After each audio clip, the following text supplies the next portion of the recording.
তাদের অবস্থান শনাক্ত করার চেষ্টা চলছে। জি, এ সংক্রান্ত কোনো সুনির্দিষ্ট তথ্য আমাদের কাছে এই মুহূর্তে নেই। ঘটনায় যে মোটরসাইকেলটা ব্যবহার হয়েছে সেই মোটরসাইকেলে যে নাম্বার প্লেটটা ছিল সেটা আসলে একটা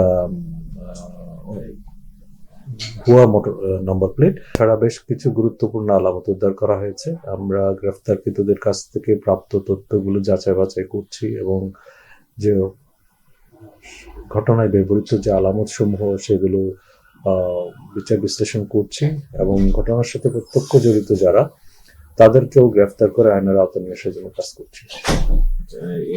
যে গতকাল ফয়সাল যে মূল অভিযুক্ত তার বাবা মা যোগাযোগের কিছু তথ্য আমরা পেয়েছি, সেই তথ্যের উপর ভিত্তি করে অনেকেই আইনের আওতায় নিয়ে আসা হয়েছে অনেকেই।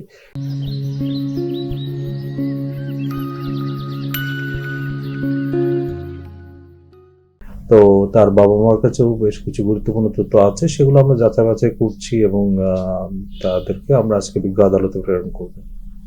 আরেকটা কন্ট্রাডিক্টরি আছে যে তার যে গুলি করার ক্ষেত্রে যে মোটরসাইকেলটা ব্যবহার করা হয়েছে সেই মোটরসাইকেলটা আপনারা উদ্ধার করেছেন, সেটা কিভাবে উদ্ধার করলেন? আর এটা কি যে র্যাব যে মোটরসাইকেলটা উদ্ধার করেছিল সেটা কি একই মোটরসাইকেল?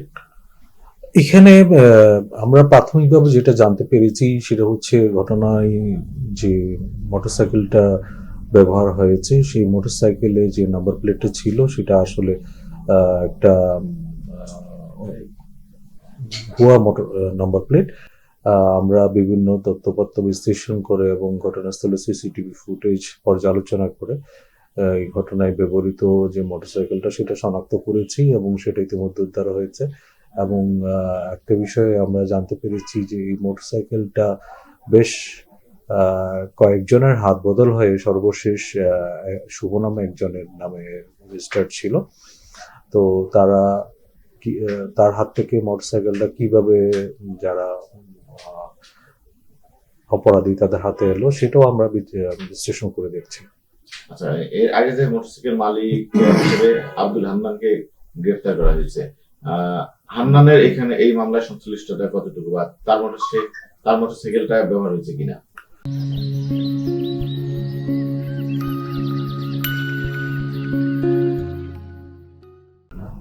এখানে আসলে কোনো কিছুই আমরা একেবারে উড়িয়ে দিচ্ছি না। আমরা সম্ভাব্য সবগুলো কারণ অনুসন্ধান করে দেখছি এবং যেখানে যার সংশ্লিষ্টতার প্রমাণ আমরা পাচ্ছি বা তথ্য পাচ্ছি সেগুলো আমরা পুঙ্খানুপুঙ্খ রূপে যাচাই বাছাই করে দেখছি।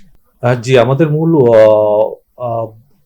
টার্গেট হচ্ছে ঘটনাস্থলে যে প্রত্যক্ষভাবে জড়িত যে দুইজন তাদেরকে আমরা ইতিমধ্যে শনাক্ত করেছি এবং তাদেরকে গ্রেফতারের জন্য আমাদের প্রচেষ্টা অব্যাহত রয়েছে।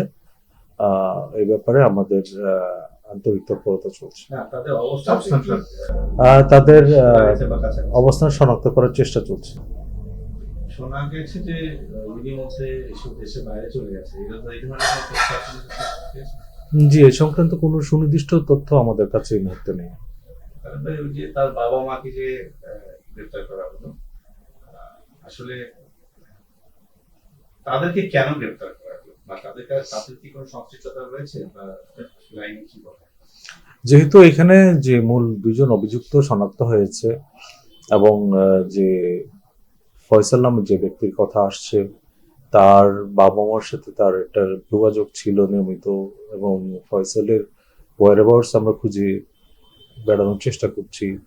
সেই ক্ষেত্রে তার বাবা মার কাছে তার তথ্য থাকতে পারে এবং সেই ব্যাপারে তাদেরকে জিজ্ঞাসাবাদ চলছে। এখন পর্যন্ত তারা আমাদের কাছে গ্রেফতার আছে। পরবর্তীতে যদি তাদের কাছ থেকে যে প্রাপ্ত তথ্যগুলো আমরা যাচাই বাছাই করার পরে ঘটনার সাথে তাদের সংশ্লিষ্টতা থাকে সেই ক্ষেত্রে আইন অনুযায়ী ব্যবস্থা গ্রহণ করা হবে।